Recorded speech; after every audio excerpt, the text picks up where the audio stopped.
如果我告诉你，决定下一代 AI 模型能不能顺内算出来的关键，其实不是台积电的良率，也不是 NVIDIA 的晶片架构，而是深藏在太平洋水下5000公尺的石头，你会相信吗？Hello， 大家好，欢迎来到 Global Strategy Navigator 全球战略情报站，我是你们的首席地缘政治战略分析师。我们在这里不看表面，而是带大家看透复杂的地缘赛局底牌。你看，当华盛顿祭出史上最严格的半导体设备禁令时，北京的反击不是印钞票，而是精准掐住了所有高阶晶片不可或缺的咽喉。这份解析就是要告诉大家，当地表矿产被政治绑架，欧美科技巨头被迫做出了整个科技史上最疯狂的决定，去深海挖矿。过去这2年，大家是不是总以为中美科技战的战场就在新竹、在硅谷或者在艾斯摩尔的无尘室里？我们每天紧盯着几奈米的制程突破，对吧？但今天我要告诉各位一个非常残酷的现实，请大家一定要记住这句话：晶片战争的尽头不是硅谷的实验室，而是太平洋底下的泥沙。接下来，我们就透过这份解析，带你直击这场攸关全球 AI 霸权生死的无声情报战。好，那我们就先进入第一部分，北京的精准锁喉剑。让我们先从地表的博弈看起。当美国联合盟友对中国实施半导体设备断供之后，你以为中国会坐以待毙吗？绝对没有，他们祭出了一招极具压迫感的反制手段。从2023年开始，中国陆续对镓、锗以及最近的铁等关键稀土元素实施了严格的出口管制。老实说，这些化学名词听起来真的很生硬，对吧？但你想想，你手里拿的智慧型手机、军事基地台里的雷达，甚至是一片要价好几万美金的 AI 加速晶片跟高频宽记忆体，也就是 HBM， 绝对少不了这些材料。它们简直就是现代硬体的神经中枢啊！而在这场残酷的牌局里，有一个数字大的吓人，70%。没错，中国掌握了全球将近70%的稀土开采量，这真的是一招完美的锁喉剑，直接从化学周期表的最底层，硬生生截断了欧美制造下一代科技的原料来源。对于那些现在急着到处盖 AI 基础设施的欧美巨头来说，这根本不是什么供应链风险而已，这是一个随时会让他们断气的生存危机。不过，如果你觉得70%已经很夸张了，那接下来这个数字绝对会让你更有窒息感，85%，这才是真正的重击。这个数字代表的是中国掌握的全球稀土精炼加工产能。这也就是说，事情最可怕的地方，从来就不在于矿到底埋在哪里，而是在于精炼这2个字。为什么精炼这么关键？因为采矿本身其实没那么难，真正难如登天的是你要怎么把一堆看起来不起眼的泥土提纯变成纯度高达 99.99% 的稀土金属。那为什么西方国家不自己做呢？答案很简单，因为精炼稀土会产生极度庞大的有毒废水跟放射性废料。为了所谓的环保，欧美在过去30年里几乎把这些肮脏高污染的产业通通外包给了中国。这就完美解释了我们现在所面临的恐怖剪刀差。你可以想象一下那个画面，一方面为了解算 AI， 全球对稀土硬体的需求就像火箭一样，呈现陡峭的指数型上升。但另一方面呢，非中国地区的精炼产能却是一条几乎躺平的直线。说真的，就算欧美今天运气好，立刻在自己后院挖到了稀土矿，但如果要建立符合西方那种严苛环保法规的精炼厂，最终产出的 AI 晶片成本绝对会直接翻倍。你说，这不就是北京敢于大动作出手的底气吗？了解了地表的困境，接下来我们进入第2部分，深海经营岛。面对这种被逼到墙角的绝境，欧美阵营到底能怎么办？要在本土重建一条完整的产业链，少说也要10年起跳。于是，这些科技巨头们的逃生计划锁定了一个叫做克拉里用克利珀顿区，我们简称 CCZ 的地方。这是一片介于夏威夷跟墨西哥之间极度广阔而且深邃的太平洋海底平原。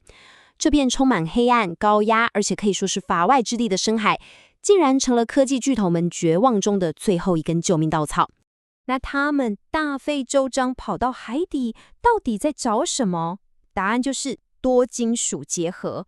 大家可以想象一下，这些散布在海床上的黑色石头，长得真的很像马铃薯，看起来甚至有点像外星奇石，但它们根本就是大自然为科技时代准备好的天然大礼包啊！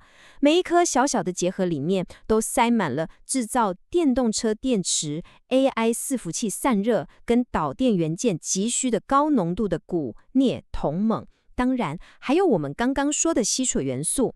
这里有一个会让你下巴掉下来的科学估计，单单是这片 CCZ 海域里面蕴藏的关键金属储量，居然大于全球地表所有陆地储量的总和。没有开玩笑，是真的大于总和。这代表什么？这意味着谁有本事把这些海底马铃薯捞上来，谁就能彻底斩断对单一国家的供应链依赖。这简直就是一个为了科技霸权量身打造的完美金银岛嘛！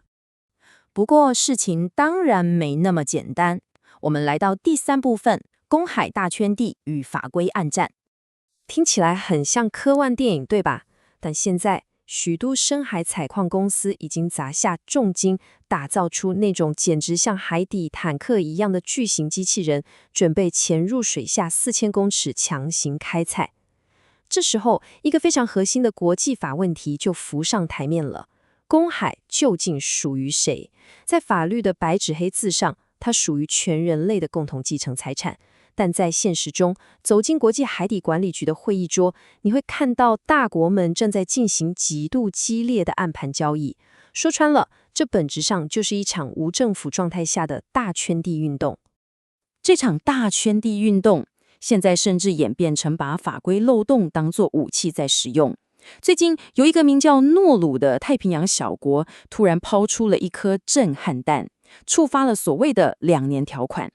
这条款是什么意思呢？简单来说，一旦触发，国际海底管理局就逼迫要在2年内制定出环保法规。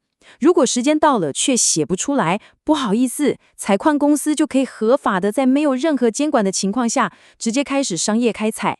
你觉得这是诺鲁自己的主意吗？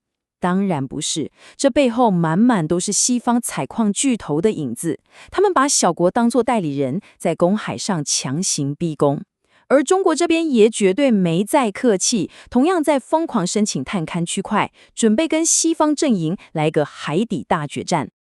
但各位，这场法理战争正悄悄引爆另外一个更致命的危机，那就是深海军事化的威胁升级。大家冷静想想，如果有一家公司在太平洋正中央砸了几十亿美金盖了一个超级开采平台，他们理所当然会要求自己国家的海军来提供保护，对吧？这就给了各国海军一个无懈可击的理由，光明正大地把势力扩张到所谓的深水蓝海。历史一再证明，资源战最终无可避免的都会升级成真枪实弹的军事安全问题。接下来这个地理上的巧合真的会让人背脊发凉。